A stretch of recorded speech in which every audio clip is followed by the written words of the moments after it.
Bonsoir. Dans Autant n'emporte l'histoire aujourd'hui, Szpilman, le pianiste rescapé du ghetto de Varsovie.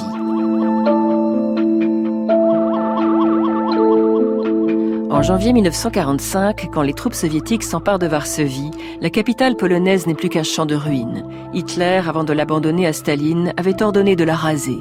C'est dans ce décor d'apocalypse qu'un homme a surgi des décombres, en haillons, affamé, pouilleux, le regard halluciné comme venu de l'au-delà. Mais l'homme est bien vivant et à ce titre, c'est un miraculé. Władysław Szpilman, pianiste, polonais, juif, n'a pas quitté Varsovie de toute la guerre. Alors que plus de 90% des Juifs de Pologne ont été assassinés, lui a réchappé in extremis du ghetto, de la déportation avec sa famille vers Treblinka, des travaux forcés, des dénonciations, de la faim, du froid, de la solitude.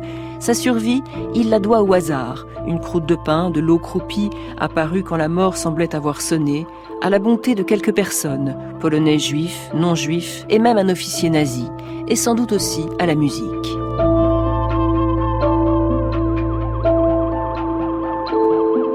Après la guerre, pour exorciser ses démons, Szpilman racontera son histoire dans un livre. Mais dans la Pologne devenue communiste, comme dans celle d'aujourd'hui, il y a des vérités historiques qui ne passent pas.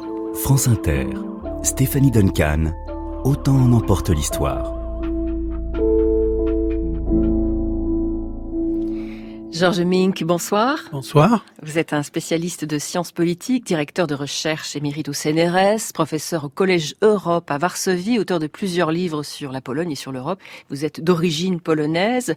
François-Xavier Szymczak, bonsoir. Bonsoir. Musicologue, producteur à France Musique, et c'est vous qui avez écrit l'histoire que je vais raconter dans quelques minutes. Et vous êtes d'origine polonaise, vous aussi. C'était un beau plateau ce soir. Alors, l'histoire de Szpilman est devenue mondialement connue grâce au film de Polanski, le pianiste, qui avait remporté la Palme d'Or à Cannes en 2002. Mais nous avons choisi de la raconter, n'est-ce pas, un peu différemment, en l'élargissant à après la guerre. Est-ce que Szpilman et son livre sont très célèbres aujourd'hui en Pologne? Est-ce qu'on l'étudie, par exemple, en classe? Georges Mink, vous le savez, ça? Le livre, on ne l'étudie pas en classe. Szpilman est connu.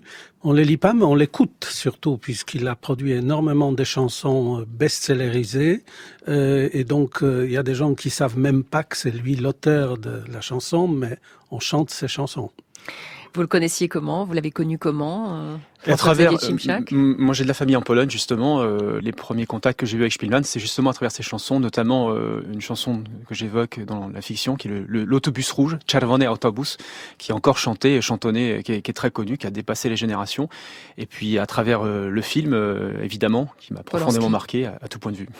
Alors, l'histoire que je vais raconter commence le 23 septembre 1939, quand les Allemands entrent dans Varsovie. Pouvez-vous nous rappeler, Georges Mink, comment la guerre a débuté en Pologne, donc en septembre 1939, au début du mois? La guerre a d'abord débuté par un accord entre les deux puissances qui encerclaient la Pologne, l'Allemagne nazie et la Russie de Staline, soviétique, le pacte Ribbentrop-Molotov. Et cet accord consistait en un partage de la Pologne. La partie occidentale de la Pologne revenant aux Allemands et la partie orientale aux Soviétiques. Et entre ces deux puissances se trouvait aussi la minorité juive polonaise. Il faut rappeler que sur les territoires polonais d'avant-guerre, qui n'est pas tout à fait la Pologne d'aujourd'hui, il y avait 3 millions de juifs, avec une diversité très très grande, et qui d'ailleurs, c'est peut-être intéressant de le dire, lorsque les Allemands attaquent la Pologne, les Juifs et les Polonais sont ensemble dans un mouvement patriotique à défendre la Pologne. Les choses se dégraderont très vite. Est-ce que les Juifs, à ce moment-là, en Pologne, sont des citoyens comme les autres? Ils sont les citoyens comme les autres, mais il y a en Pologne, d'entre-deux-guerres, une vague d'antisémitisme animée par des courants politiques, dont un plaide même pour l'élimination des Juifs, pas au sens extermination physique, mais expulsion de la Pologne. Il y a un projet fantasmagorique de renvoyer tous les Juifs polonais au Madagascar, par exemple. Il y a donc beaucoup de tensions en Pologne entre la minorité juive, notamment l'intelligentsia juive, et ces courants nationalistes.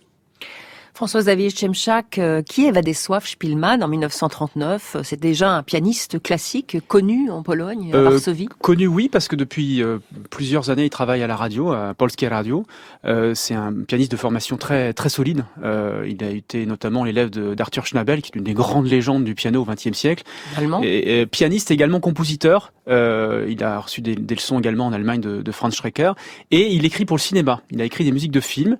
Et c'est un pianiste qui vient d'une famille de musiciens. Son père était violoniste professionnel également, Samuel Szpilman, qui a même été premier violon à l'opéra de Katowice, puisqu'il est né à Sosnowiec, plutôt dans cette partie de la Pologne. Donc un pianiste confirmé. Et il vit à Varsovie à ce moment-là. Il vit à Varsovie avec ses parents. Et d'ailleurs, c'est plutôt lui le moteur économique de la famille. C'est lui qui fait vivre la famille, et ce sera également le cas pendant la guerre.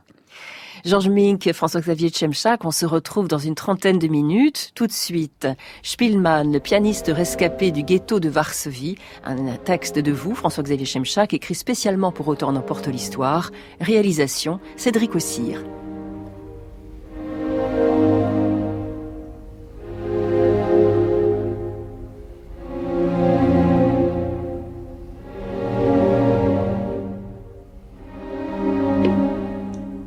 Dans 2 minutes. Ça fait tellement longtemps que j'ai pas entendu ça. Antenne dans 2 minutes. Respire. Premier accord, main gauche, do dièse. Main droite, mi, sol dièse, do dièse. Tu plaques l'accord et c'est parti. Respire. Combien de fois j'ai joué ça avant la guerre? Je l'ai même joué sans trembler devant le capitaine. Antenne dans 1 minute, Władek. Qu'est-ce qu'on gèle ici? Et ce piano, une véritable ruine. Comme cette ville. Allez, mon pauvre piano. Tu t'accroches à moi, je m'accroche à toi. Et tout ira bien. Et dire que Chopin a dédié ce morceau à sa sœur. Aujourd'hui, c'est pour vous, mes sœurs. Regina, Alina, que je vais jouer. Et pour toi, Henri, mon frère. Mes chers parents. Que les ondes vous parviennent. Je vais jouer pour vous et pour toute la Pologne. Enfin, pour ceux qui ont encore un poste de radio. Et maintenant, arrête de cogiter. Laisse parler tes mains. Je le sens, elles se réchauffent. Je leur dois presque tout à ces 2 mains. Je peux leur faire confiance. Chers auditeurs, ici Varsovie. Vous écoutez un programme de Polskie Radio. La Pologne n'est pas morte tant que nous vivons. Et c'est la musique de Chopin qui nous parle maintenant. Voilà. C'est à moi. 3, 4.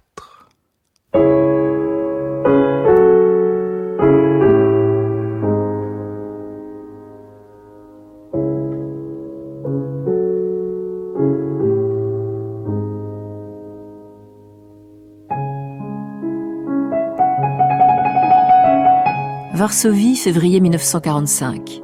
Le pianiste Władysław Szpilman, que ses proches appellent Władek, joue en direct sur Polskie Radio le 20e nocturne en do dièse mineur de Chopin. C'est le grand retour de la radio polonaise à Varsovie, dans des locaux provisoires. Les Allemands ayant confisqué une grande partie des postes de réception, l'audience est encore limitée. Mais l'émission est historique. C'est aussi le grand retour de la musique de Chopin, interdite par les nazis et jouée clandestinement sous l'occupation comme symbole de la conscience polonaise. Enfin, pour Szpilman, c'est le grand retour devant un micro. La dernière fois, il s'en souvient, c'était le 23 septembre 1939. Ce jour-là, au milieu des bombes, il s'était rendu au siège de la radio pour jouer en direct un ultime récital. La Pologne et son armée nationale étaient en train de s'effondrer, attaqués à l'ouest par les Allemands et à l'est par les Soviétiques. Le maire de Varsovie se rendait quotidiennement à la radio pour parler aux habitants, apaiser leurs angoisses et soutenir l'effort de guerre. Le directeur de la radio et une grande partie du personnel s'étaient enfuis. Ne restait plus que quelques techniciens, le directeur de la musique, Edmund Rudnicki, et Szpilman, qui, malgré les bombardements, a réussi à rejoindre la radio. Tu as vu Edmund? Devant la porte d'entrée, il y a 3 cadavres. Ah, te voilà. C'est bientôt à toi de jouer, Władek. Dépêche-toi et rentre au studio. On a des nouvelles du grand patron? Il n'y a plus de grand patron. Le grand patron, c'est moi maintenant. Tu parles d'une promotion. Ils ont détalé comme des lapins. Heureusement, le maire est encore là. Je l'ai croisé tout à l'heure. Il était livide, on aurait dit un fantôme. Qu'est-ce qu'il a annoncé? Une bonne nouvelle, mais surtout plein de mauvaises. La bonne, c'est qu'un général allemand s'est fait descendre hier soir par les nôtres au bord de la Vistule. C'est le deuxième en 15 jours. Côté mauvaise nouvelle, la ville de Lvouf vient de tomber. Les Russes et les Allemands ont fait ça main dans la main.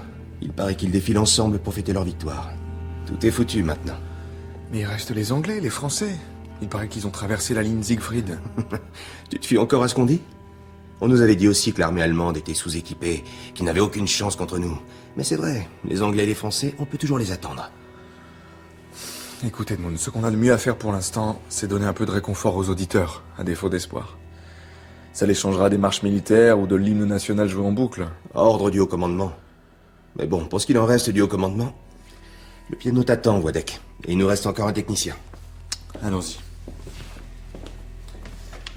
Je vais jouer du Chopin. Ce serait bien l'heure de la marche funèbre. Ah non, certainement pas. Je vais jouer le Chopin qui soutenait la Pologne contre les Russes. Avec des canons sous les fleurs, comme disait Schumann. Quelques heures après ce récital, ce sont des canons allemands qui détruisent le principal émetteur de la radio. Les troupes d'Hitler entrent dans Varsovie 6 jours plus tard, le 29 septembre 1939, et les autorités polonaises partent en exil à Londres. Dès le mois d'avril 1940, le Troisième Reich met en place le ghetto juif de Varsovie, dans lequel se retrouve enfermée la famille Spielmann, au milieu de 400 000 habitants confinés dans 3,5 km². Spielmann fera vivre les siens en jouant dans des cafés du ghetto, où se rassemblent encore quelques privilégiés, tandis que dans les rues, les plus misérables meurent de faim. Mais riches ou pauvres, tous peuvent être victimes d'exécutions sommaires. À l'été 1942, les 3/4 de ses habitants sont déportés vers le camp d'extermination de Treblinka. Parmi eux, les parents, les 2 sœurs et le frère de Spielmann. Miraculeusement écarté du convoi par un membre de la police juive, Spielmann ne reverra jamais les siens. Il est enrôlé dans une équipe de chantier, ce qui lui permet de faire transiter dans le ghetto quelques armes pour la résistance juive. Il parvient ensuite à s'en échapper le 13 février 1943, aidé par plusieurs Polonais, dont son ami Edmund, l'ancien directeur de la musique à la radio.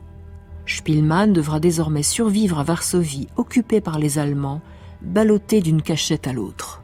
Mon Dieu, un lit? J'avais oublié ce que c'était.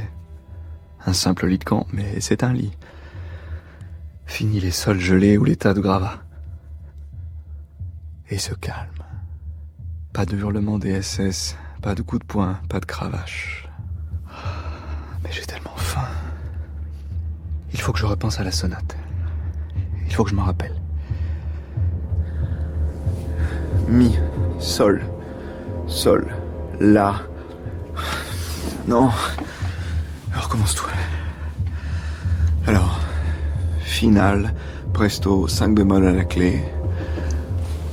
Qu'est-ce que c'est? Allez, c'est le monde. Kronitzki.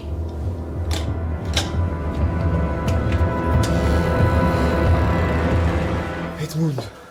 Mon Dieu, Wodek, tu es vivant. Il semblerait que oui. Fais attention, on entend le son de ta voix derrière la porte. J'essayais de me souvenir du final de la 2e sonate de Chopin. Tu sais, juste après la marche funèbre. Comment se fait-il que tu sois là?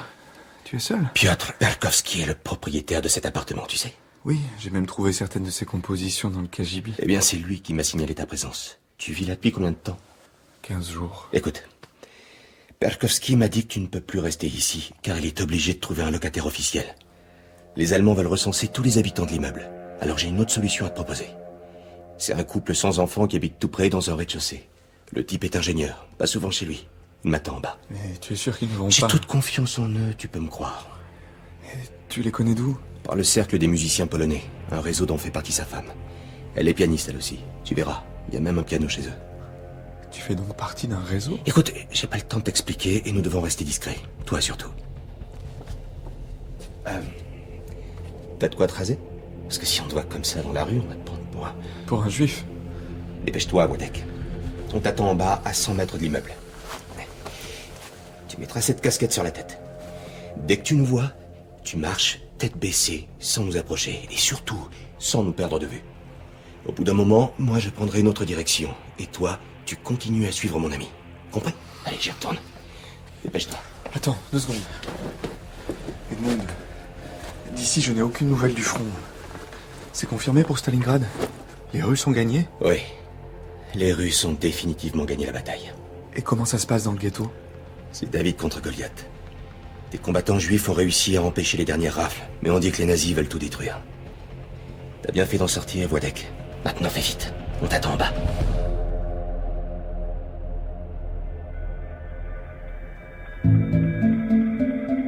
Après un mois de soulèvement du ghetto juif, ces 50 000 derniers habitants sont déportés au printemps 1943. De l'autre côté de la ville, la clandestinité de Spilman va continuer pendant près de 2 ans. Lui qui a miraculeusement survécu aux bombardements, aux ghettos, aux rafles, aux coups de matraque, aux travaux forcés, il doit maintenant affronter la famine, le froid et la destruction de la capitale, changeant sans cesse de cachette. Edmund Rudnicki fait alors partie de la résistance non communiste polonaise, Armia Krajowa, l'armée du pays. Ce mouvement de 400 000 membres met en place de nombreuses actions contre les occupants et permet de sauver près de 100 000 juifs, parmi lesquels Władysław Szpilman. Après avoir aidé le soulèvement du ghetto, Armia Krajowa organise la grande insurrection de la ville d'août à octobre 1944. Staline refuse de soutenir cette armée secrète dont le contrôle lui échappe.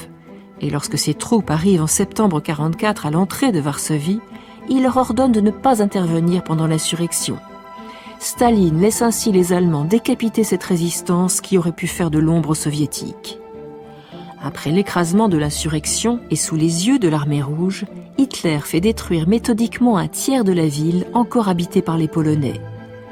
Caché au dernier étage d'un immeuble que les SS bombardent au canon puis incendient, Szpilman n'a désormais plus d'espoir. Je vais quand même pas sauter par la fenêtre et leur tomber dans les bras du 4e étage. Comment réussit-on un suicide? Même Schumann a raté le sien. J'ai jamais tué personne, mais c'est sûrement plus simple que de se tuer soi-même. Me mettre la corde au cou. Elle était prête l'autre jour, quand j'ai entendu les SS. Et puis finalement, ils sont pas venus. Cette corde, je la sens encore sur ma peau. Je peux pas faire ça. Mais finir brûlé vif, c'est pas possible. Ma famille.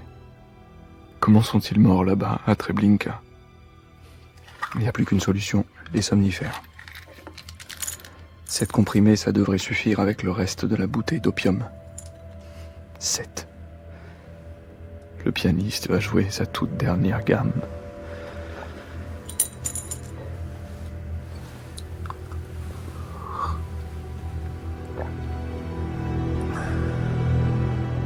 Affamé depuis des jours, Szpilman s'endort avant d'avoir pu avaler son opium et il se réveille indemne dans un immeuble calciné. Sa survie de Robinson Crusoe se poursuit dans une Varsovie en ruine, mais toujours occupée par les Allemands. C'est alors qu'au glacial mois de décembre 1944, dans un immeuble désaffecté, Szpilman, en cherchant de la nourriture, va faire une rencontre déterminante pour sa survie. Faites que ce soit derrière cette porte. Oui, c'est la cuisine. Je le savais, c'est la cuisine. Du calme, pas de bruit. De l'eau. Ah, c'est infect.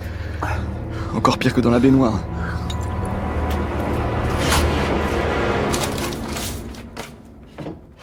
Marmite, casserole, vide.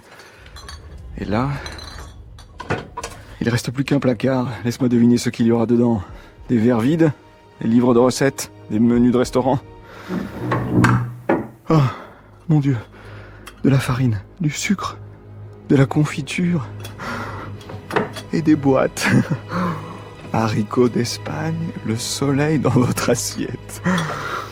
Oh, c'est merveilleux. Qu'est-ce que vous fabriquez ici? Que faites-vous là? Je suis mort. Vous ne savez pas que l'état-major des forces spéciales de Varsovie doit s'installer dans ce bâtiment, d'un jour à l'autre? Faites ce que vous voulez de moi. Je ne bougerai pas d'ici. Je n'ai pas l'intention de vous faire quoi que ce soit. Ne vous inquiétez pas. Je vous dis seulement que vous ne pouvez pas rester dans cette cuisine. Une 50aine de soldats vont investir les lieux et la plupart d'entre eux sont très nerveux en ce moment. On pourrait vous descendre en un rien de temps. Vous êtes un habitant de l'immeuble? Un locataire? Le gardien? Votre métier à vous, c'est quoi? Je suis pianiste.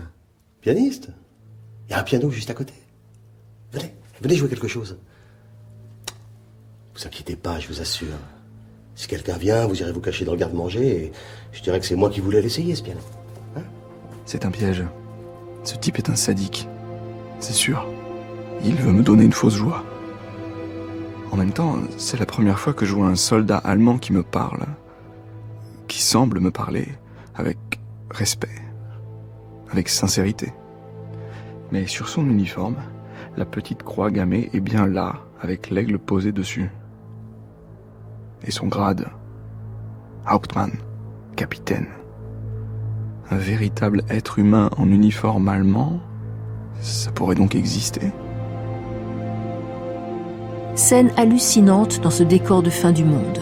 À la demande de cet inconnu, Spielmann, en guenille et affamé, joue de nouveau le 20e nocturne en do dièse mineur de Chopin sur un vieux piano, lui aussi rescapé de guerre. Cet inconnu va ensuite lui trouver une meilleure cachette dans cet immeuble délabré, et pendant plusieurs jours, il va lui apporter des vivres. Voilà, c'est tout ce que j'ai trouvé. Même pour nous, l'approvisionnement devient difficile. Merci, capitaine. Prenez le temps de mâcher.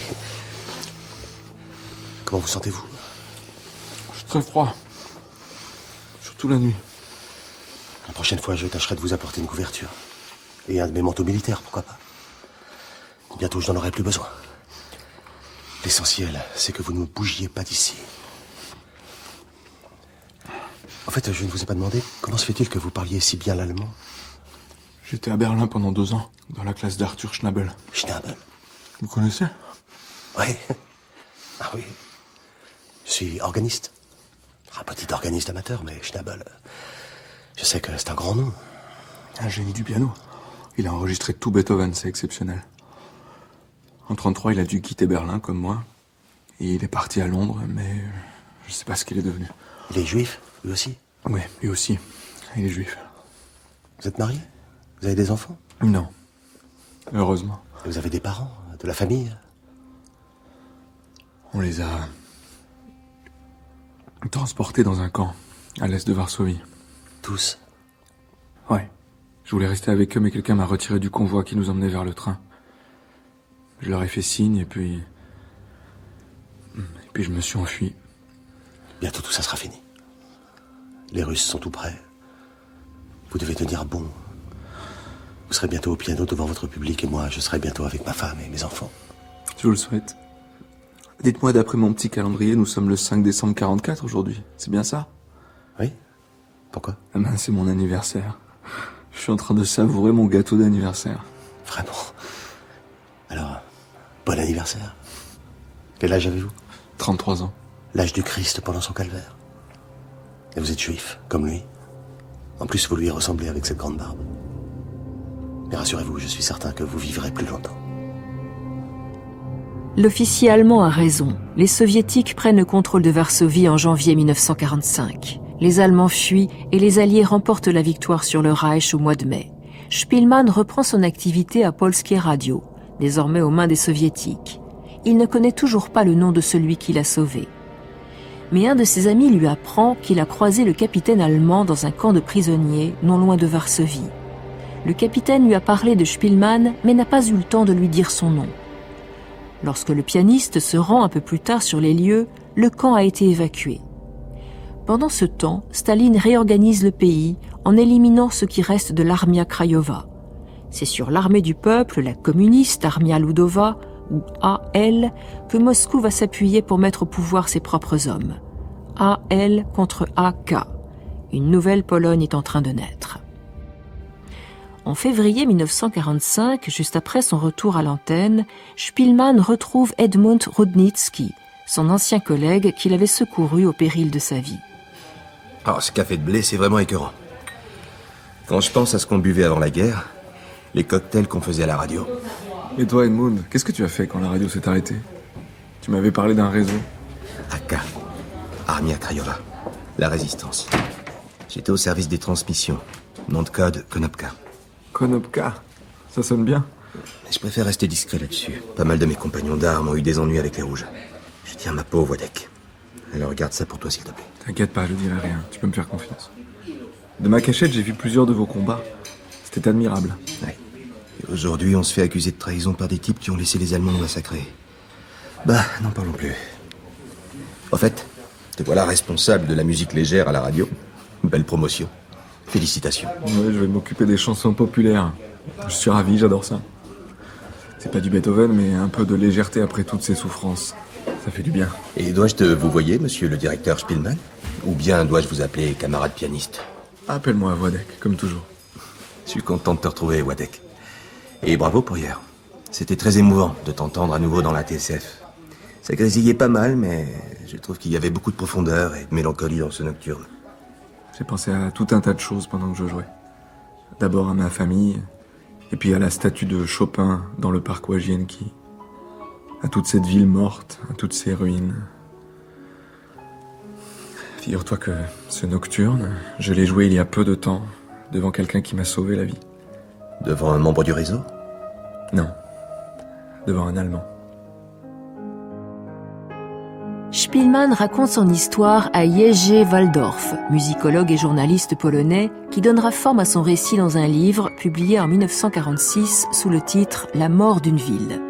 Mais la censure le fait retirer de la publication au bout de quelques mois. Il faut dire que Spielmann y évoque des Juifs, des Lituaniens, des Ukrainiens, des Polonais ou des Russes, comme le général Vlasov, collaborant avec les Allemands, ce qui n'entre pas du tout dans le cadre de l'histoire officielle. Le livre aura malgré tout de nombreux lecteurs à sa sortie, parmi lesquels une étudiante en médecine, fille du maire de Radom et qui porte le même prénom qu'une des sœurs de Spielmann, Alina. Elle a 16 ans de moins que lui et deviendra bientôt Madame Spielmann. Voilà, c'est ici, 223 allée de l'Indépendance. Dans ce gros tas de pierres? Ouais, Alina. Ce gros tas de pierres, il n'y a pas si longtemps, c'était un immeuble truffé d'Allemands. J'étais tout en haut dans le grenier. Une excellente cachette. C'est le capitaine qui l'avait trouvé pour moi. Allons-y. Mais qu'est-ce que tu fais? Prends la hauteur. Viens. Il reste un morceau d'escalier. Oh. Alina, fais attention. L'immeuble peut s'effondrer à tout moment. Faut être bien, je te dis. Qu'est-ce que tu me fais faire?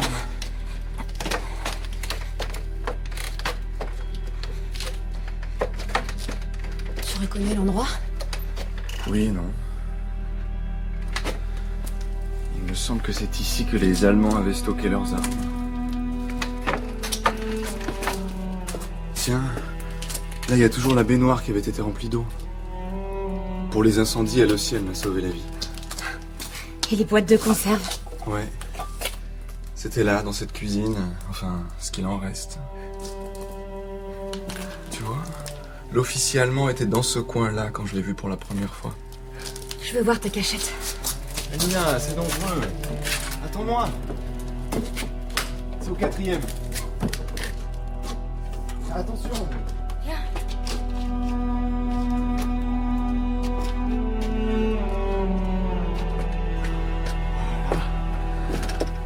Nous y sommes. C'est incroyable. On voit toute la ville. Les arbres en face, c'est le parc Łazienki? Ouais. Et la vieille ville est tout là-bas, sur la gauche. Et les grues de la reconstruction. Ne te penche pas trop. Oui, papa. Excuse-moi. J'ai pas envie de te perdre. Tu ne me perdras pas, Władek. Pas moi. Tu es toute belle avec ce panorama. Merci. Dommage qu'il y ait ces horribles gros blocs de béton. Eh oui. Il faut bien reloger les gens. Toutes ces ruines qui restent encore à dégager. Mon Dieu, tu as vu l'affiche en bas? Bon anniversaire au généralissime Staline pour ses 70 ans. Avec ses bonnes grosses moustaches. Dire que tout le monde est mort de trouille devant lui. Allez, maintenant il faut que j'y aille. J'ai rendez-vous avec Edmund pour faire le bilan de l'année Chopin. Et puis avec les lauréates du concours. Elles sont mignonnes, les lauréates? Pas autant que toi. Rapproche-toi pour me le dire. Pas autant que toi. Rapproche-toi encore. Pour les mélomanes du monde entier, 1949 marque le centenaire de la mort de Chopin. Varsovie célèbre comme il se doit l'enfant du pays. Alina et Voix des Soifs se marient en 1950. Cette année-là, au mois de novembre, Spielmann va enfin apprendre le nom de son sauveur. On va mettre les vents par deux, flûte, clarinette, hautbois, basson, avec un corps anglais. Non, pas de corps anglais. Wodek, excuse-moi. Quelqu'un m'a remis ça pour toi en bas de l'escalier. Il voulait te voir. Je lui ai dit que tu étais en train de composer. Alors il m'a demandé de te le remettre en main propre. Quelqu'un que nous connaissons? Moi, je ne l'ai jamais vu. Mais il m'a dit que c'était très important. Montre-moi. Pour Monsieur Spielmann, de la part de Léon Warm-Warczynski. Connais pas? Cher monsieur, je vous écris en mon nom et à la demande de la famille du capitaine de la Wehrmacht, Wilhelm Rosenfeld, qu'apparemment vous avez bien connu pendant l'occupation. Je suppose que monsieur Rosenfeld a beaucoup contribué à votre survie, comme à la mienne, comme à celle d'autres juifs et d'autres polonais. Tandis que je vous écris, monsieur Rosenfeld est en captivité chez les soviétiques. Il a régulièrement mentionné votre nom dans ses lettres de prison, a demandé à sa famille de se tourner vers vous pour avoir de l'aide, mais malheureusement, il n'avait pas votre adresse. Dieu, Wodek, c'est ton capitaine. Et regarde, il y a une photo de lui dans l'enveloppe. Wilhelm Rosenfeld. Ce capitaine allemand, ancien instituteur, fervent catholique, marié, père de 5 enfants, blessé lors de la Grande Guerre, fut partisan du national-socialisme en 1933. Responsable des équipements sportifs pour les soldats à Varsovie, il a appris les rudiments de la langue polonaise et communié à la messe en uniforme au milieu des Varsoviens. Il témoigne dans son journal intime de sa compassion envers les habitants, juifs et non-juifs, de son effroi devant les atrocités et même de sa honte d'être allemand. Spielmann tente de lui venir en aide en faisant appel à l'éminence grise du régime polonais, un certain Jakub Berman, qui a passé la guerre en URSS en côtoyant Staline et qui organise la propagande ainsi que la police secrète polonaise. Personnage redouté et détesté par une grande partie de la population, Berman reçoit Spielmann dans son bureau fin 1950. Voulez-vous une petite part de gâteau? C'est une Wózeczka, un gâteau est-ouest. Un pâtissier l'a conçu pour célébrer la grande route que nous avons construite à Varsovie, d'est en ouest. Merci, mais j'ai des problèmes de digestion depuis le gâteau. Je dois suivre un régime spécial. J'imagine que vous êtes conseillé par votre jeune épouse Alina. Étudiante en médecine, n'est-ce pas? Sa fiche indique née en 1927, fille du maire de Radom. Elle fait de la politique, comme papa? Oh non, pas du tout, je vous assure. Elle n'est pas du tout... Détendez-vous, camarade Spielmann. Et dites-moi ce qui vous amène. Je viens de recevoir une lettre. Elle m'a révélé l'identité d'un soldat qui m'a aidé pendant ma clandestinité. Oui, je me souviens. Il en était question dans votre bouquin. Un soldat allemand, c'est ça? Allemand ou peut-être autrichien. Autrichien, comme Hitler. Cette lettre indique qu'il est en captivité en URSS, peut-être en Biélorussie. Il s'appelle Wilhelm Rosenfeld. Wilhelm, c'est le diminutif de Wilhelm. Très bien. En quoi ça me concerne? Il a sauvé des juifs, comme l'a fait votre frère. Vous pourriez peut-être en parler avec lui. Laissez mon frère en dehors de tout ça. De toute façon, après avoir aidé tous ces juifs à partir en Israël, il vient de s'y installer. Vous voulez le rejoindre là-bas? Non, monsieur Berman. Camarade Berman. Serait-il possible de connaître le lieu de détention de Rosenfeld? Éventuellement de demander sa grâce. On dit que vous avez l'oreille de Staline. Il y a de nombreux témoignages en faveur de Rosenfeld. Je vous assure, j'étais en train de mourir de faim et il m'a nourri. Vous preniez la nourriture d'un Allemand et aujourd'hui vous ne voulez pas de mon gâteau. Vous savez, j'aime bien vos petites chansonnettes, Spielmann. Surtout l'autobus rouge, c'est très sympathique. Et vous savez pourquoi ils sont rouges, nos autobus varsoviens? Il me semble que le constructeur est français, la marque Chausson, je crois. C'est exact. Nos bus sont fabriqués en banlieue parisienne, la banlieue rouge. Mais ce rouge-là, camarade Spielmann, c'est aussi le souvenir du sang versé par la faute des Allemands et de leurs complices fascistes. Ceux d'hier et ceux d'aujourd'hui. Et c'est rouge aussi comme l'espoir d'un pays neuf, débarrassé de ces éléments nocifs. Bien, votre histoire de sauveur de la Wehrmacht, ça ne colle pas du tout avec ça. Et je vais me renseigner et je vous tiendrai au courant. Fermez la porte en sortant. Merci, camarade. Spielmann ignore donc le lieu de détention du capitaine Hosenfeld, transféré en URSS. Là-bas, tout comme en France, des milliers de soldats allemands sont condamnés à des travaux forcés. À Varsovie, fin 1944, Hosenfeld avait dû intégrer une unité de combat. Arrêté par l'armée rouge en janvier 1945, il passa quelques semaines dans un camp en Pologne. Ensuite, il vécut 4 années de détention en Biélorussie, où il put apprendre le russe. À Minsk, en 1950, on l'a condamné à 25 ans de travaux forcés. Depuis, il est emprisonné et torturé dans un lieu lourdement chargé de symboles, Stalingrad, le site de la bataille qui coûta la vie à près d'1 million d'hommes. Son lieu de détention, le camp numéro 108. Capitaine Hosenfeld, debout. Le courrier. Un paquet en provenance d'Allemagne de l'Ouest, ça devrait vous plaire.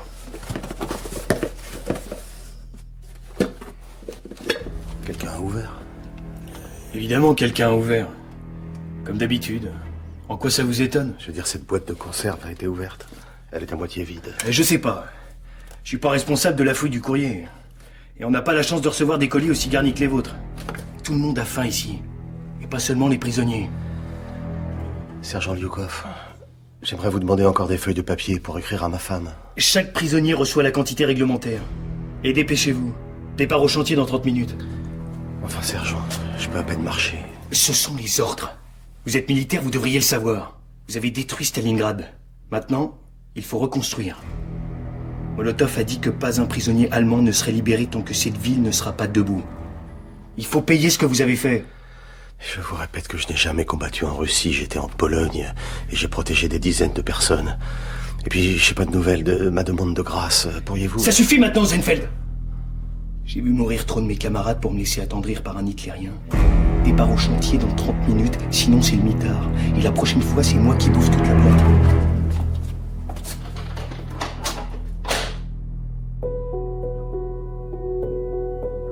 Pendant ce temps en Pologne, au début des années 50, Jakub Berman contrôle le scénario d'un film inspiré des récits de Spielmann. Ce film de propagande intitulé « La ville indomptée ou le Robinson de Varsovie » n'est qu'une caricature idéologique de ce livre. D'ailleurs, le nom de Spielmann ne figure pas au générique, ni celui de Czesław Miłosz, futur prix Nobel de littérature, qui a contribué au scénario, mais qui sera révolté par les modifications de la censure. C'est par téléphone que Jakub Berman donne au pianiste des nouvelles de son sauveur. C'est tout ce que je peux vous dire. Et comprenez que je ne peux pas aller plus loin. Je comprends bien, camarade Berman, mais si l'ambassadeur soviétique... Je vous dis que c'est en dehors de ma juridiction. Il n'y a rien à faire, voilà tout. Mais je pensais que... Écoutez-moi, Spielmann. Je vous conseille vraiment de ne pas insister. Bien, je n'insiste pas. Désolé, camarade. Et bonne journée. Mais quel bâtard. Alors? Hosenfeld est emprisonné à Stalingrad. Mais pourquoi Stalingrad? J'en sais rien. Berman prétend que s'il était détenu en Pologne, ce serait différent, mais que là, ça dépasse soi-disant son autorité territoriale. Tu parles. Ce type est comme cul et chemise avec Staline. Je sais plus quoi penser. J'en arrive même à me demander si j'ai bien fait et si j'ai pas aggravé la situation de Hosenfeld. Władek, calme-toi. Tu as fait de ton mieux.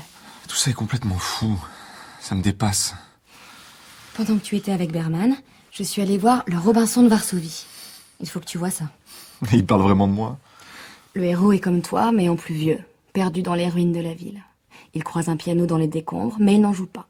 C'est un Allemand qui joue la sonate au clair de lune de Beethoven pendant qu'on massacre des Polonais. L'armée rouge aide activement la résistance pendant l'insurrection et il y a un défilé final à la gloire des soviétiques.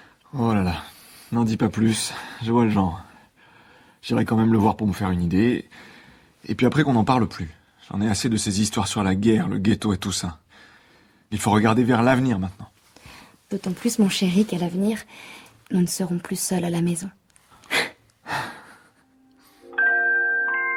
En cette année 1951, Alina Spielmann, future rhumatologue, met au monde le premier de leurs 2 fils. Un an plus tard, le prisonnier de guerre Wilm Hosenfeld meurt à Stalingrad d'une rupture de l'aorte thoracique le 13 août 1952 à l'âge de 57 ans. Il avait sauvé près de 60 personnes pendant la guerre. Pour Spielmann, une nouvelle vie commence. Bientôt 40 ans. Et bientôt papa. Que se serait-il passé si on ne m'avait pas écarté du convoi? Et si le capitaine Rosenfeld n'avait pas été... Les cauchemars reviennent. Et les visages de ma famille. Toutes les nuits, mais il faut vivre avec. Il faut regarder devant soi maintenant. Devant nous. La guerre est finie. Finie. Et j'aurai toujours en moi ma plus fidèle protectrice. La musique. Maintenant, il faut vivre, jouer, chanter, protéger ma nouvelle famille. Je prie pour qu'il n'ait jamais à connaître cette peur, ces tourments, ces souffrances, cette angoisse mortelle.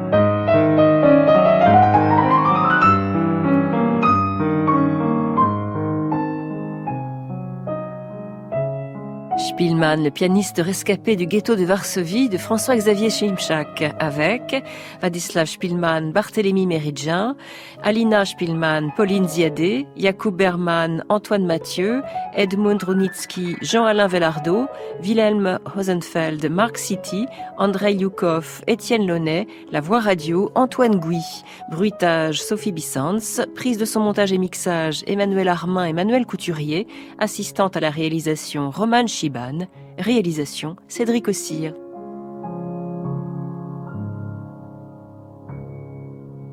Dans quelques minutes, on reprend la discussion avec mes invités François-Xavier Szymczak et Georges Mink.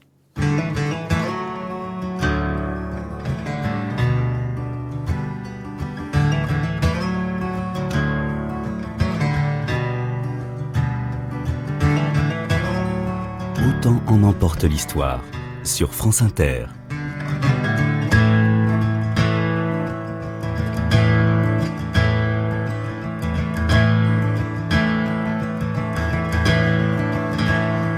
Measured words or thoughtless silence, which can hurt the most, which can cause the distance between two people once so close. We were so close.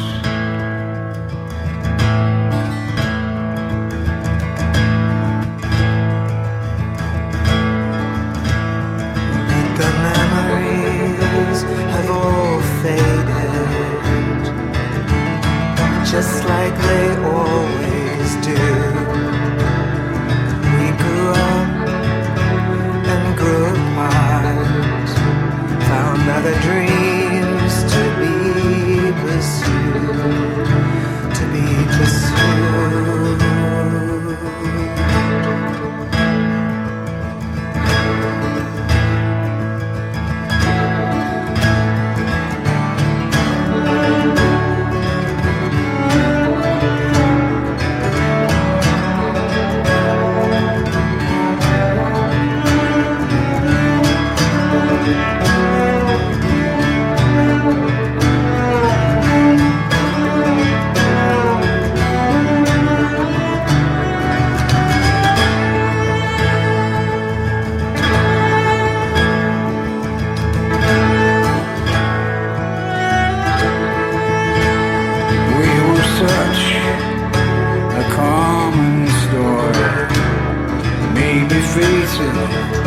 Right from the start, but I remember all your glory, and you left something in my heart, in my heart.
After All This Time, Michael Chapman sur France Inter, Autant en emporte l'histoire, réalisé par Juliette Gou, assistée d'Emmanuel Fournier, programmation musicale Thierry Dupin, à la technique Nicolas Cazot.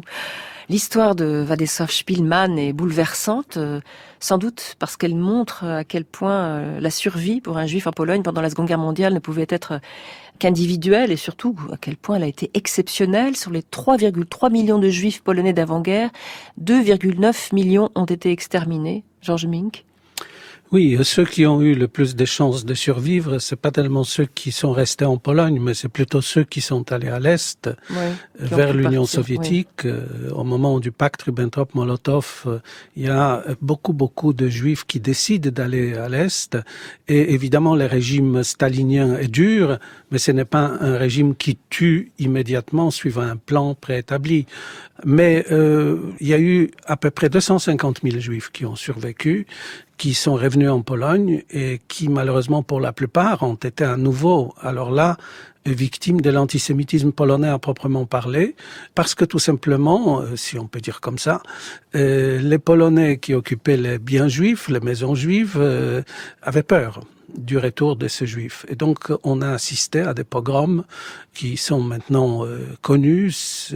Notamment celui de Kielce en notamment 1946. Celui de Kielce, qui était le véritable tournant dans cette histoire de relations polono-juives. Une des hypothèses dit que c'est peut-être une provocation des services communistes polonais, mais peu importe, c'est tombé sur un terrain extrêmement favorable d'un antisémitisme populaire. Ça s'est terminé autour de la légende du meurtre rituel. On aurait soi-disant ces juifs revenants qui ont survécu auraient attrapé un enfant polonais, utilisé son sang pour produire de la matzah, un leitmotiv très connu depuis le Moyen-Âge pour l'antisémitisme polonais. Et il y a eu une quarantaine de morts. Et à partir de ce moment-là, les restants, ces survivants, pour la plupart, décident d'émigrer définitivement en Palestine et plus tard, bien sûr, reste en Israël. Georges Mink, quel est le discours des communistes, du régime communiste, donc qui tient la Pologne à ce moment-là, à propos de l'extermination des Juifs, à propos de la Seconde Guerre mondiale? Les communistes ignorent l'Holocauste délibérément. Ils polonisent, par exemple, l'insurrection du ghetto de Varsovie. Ils considèrent que c'est des communistes, pour la plupart, qui se sont battus pour mourir dans la dignité. D'ailleurs, sur le monument au ghetto de Varsovie, donc dans les années communistes, il y avait écrit « Ici sont morts des Polonais ». Absolument. Il n'y avait pas écrit la notion de juifs polonais. Auschwitz aussi, ce genre d'inscription où on parlera de morts polonais. Il n'y aura pas de morts juifs là-dedans. C'est venu beaucoup plus tard. Mais les communistes, eux, ça les arrangeait absolument pas. Ce qui les intéressait le plus, évidemment, c'est la configuration géopolitique de l'époque, c'est-à-dire l'anti-germanisme, l'anti-nazisme en permanence. Et d'ailleurs, cette émission montre ça très bien. Il était totalement impossible de parler d'un bon Allemand. Oui, c'est ça. Toute la responsabilité était portée sur absolument. Les Allemands. Même aussi si pour c'est faire un cas, oublier... évidemment, tout à fait rare, oui, bien sûr. Mais quand même existant. Et il fallait aussi faire oublier la responsabilité soviétique dans les malheurs des Polonais. Exactement, et notamment le pacte Ribbentrop-Molotov. On ne parlait que de l'invasion nazie de l'Union soviétique. Nous, les communistes, nous avons vaincu les Allemands. Aujourd'hui, Georges Mink, des historiens polonais posent la question d'une co-responsabilité polonaise dans le génocide des Juifs. Le plus célèbre, c'est Jan Gross, avec son livre Les Voisins, paru en 2002 en France, qui raconte comment, en 1941, la population juive d'un village de Jedwabne a été massacrée par des voisins polonais. On sait que le parti actuellement au pouvoir, le PiS, a mis en place une politique historique visant à empêcher la diffusion de versions de l'histoire que Varsovie jugerait injuste et blessante. Est-ce que c'est l'Europe, Georges Mink, qui peut amener la Pologne à sortir de ces débats terribles? Juste avant de répondre à votre question, politique historique, c'est évidemment tout simplement l'instrumentalisation de l'histoire à la faveur de l'option que fait le pouvoir nationaliste xénophobe qui règne aujourd'hui en Pologne et qui veut construire sa propre légitimité à travers une vision d'histoire qui correspond pas à la réalité. Mais c'est vrai que l'Europe, elle, offre un cadre de réconciliation entre les Polonais et les Juifs, mais ça doit passer forcément par un changement total de la perception de l'histoire. Ça, c'est un rôle évidemment principal des historiens. Aujourd'hui, il y a une montée en puissance d'une école historique polonaise qui justement dénonce la participation de certains Polonais. On ne peut pas dire tous les Polonais. Leur coparticipation en quelque sorte à l'Holocauste, notamment sur la façade orientale de la Pologne au moment du pacte Ribbentrop-Molotov. Vous êtes un témoin engagé, Georges Mink, puisque vous-même, vous êtes d'origine polonaise, vos parents étaient polonais, ils sont venus vivre en France, mais vous êtes retourné en Pologne également, et vous avez vécu cet antisémitisme à l'époque communiste. Alors, à l'époque communiste, je n'ai pas vraiment subi d'antisémitisme systématique. J'ai eu deux ou trois petits épisodes, parce que, il faut le dire, vous ne l'avez pas dit, j'ai des racines juives. Je pensais l'avoir dit, mais... non, vous ne l'avez pas dit, ce qui montre bien que spontanément, on ne le dit pas en France, mais en Pologne, on le dit. Et donc, j'ai vécu effectivement cela, notamment en 1956, au moment du dégel, où la religion a été introduite dans les écoles... religion catholique. La religion catholique. Je me souviens que la bonne sœur a dit à ceux qui voulaient sortir pendant la leçon de catéchisme de sortir. Je suis sorti avec 2 camarades et à la pause après la leçon du catéchisme, les enfants se sont jetés sur moi en criant « Tu as tué Jésus-Christ ». 20 garçons sur moi, c'était absolument terrible.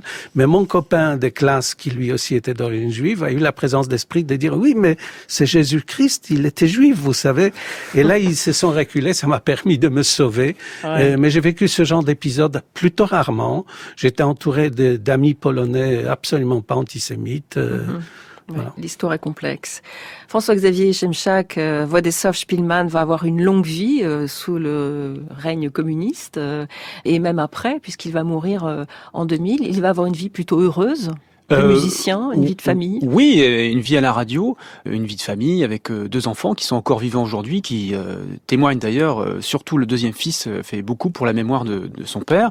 La veuve Szpilman est toujours vivante, elle témoigne encore aujourd'hui à la radio, à la télévision polonaise. Et j'écoutais attentivement ce que disait Georges Mink et effectivement, il faut rappeler absolument ces événements comme Kielce en 46, qu'on peut pas parler de Jedwabne en 41. Moi, je voulais aussi montrer dans ce documentaire l'existence de Gota, par exemple, qui est une organisation de Darmia Krajowa qui a permis de sauver énormément de juifs. Et rappeler, comme le fait Wolf Biermann dans la postface du livre de Szpilman, qu'un tiers des noms sur le monument d'Yad Vashem des Justes sont des Polonais.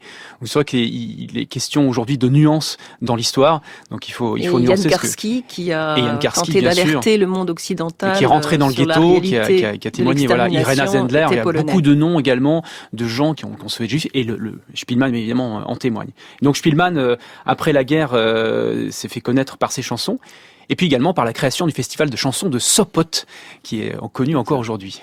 Merci beaucoup François-Xavier Szymczak de nous avoir rappelé donc la force de la musique à travers l'histoire de Szpilman. On peut vous écouter tous les jours sur France Musique dans votre émission Arabesque de 14h à 16h.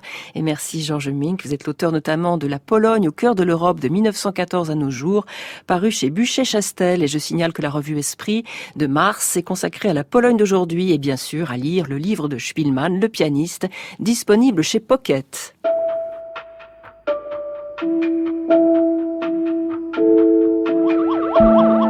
Autant n'emporte l'histoire est terminée pour ce soir. Vous pouvez réécouter ou podcaster cette émission sur notre site franceinter.fr où j'attends vos commentaires, ainsi que sur la page Facebook de l'émission. Dimanche prochain, une autre histoire musicale, celle de la chanteuse Pauline Viardot. Enfant, elle se destinait à une carrière de pianiste, mais quand sa sœur Maria Malibran est morte tragiquement, sa mère l'a poussée à prendre la relève. Pauline Viardot, une des figures les plus marquantes de la musique du 19e siècle en Europe. La diva du romantisme, c'est dimanche prochain dans Autant n'emporte l'histoire.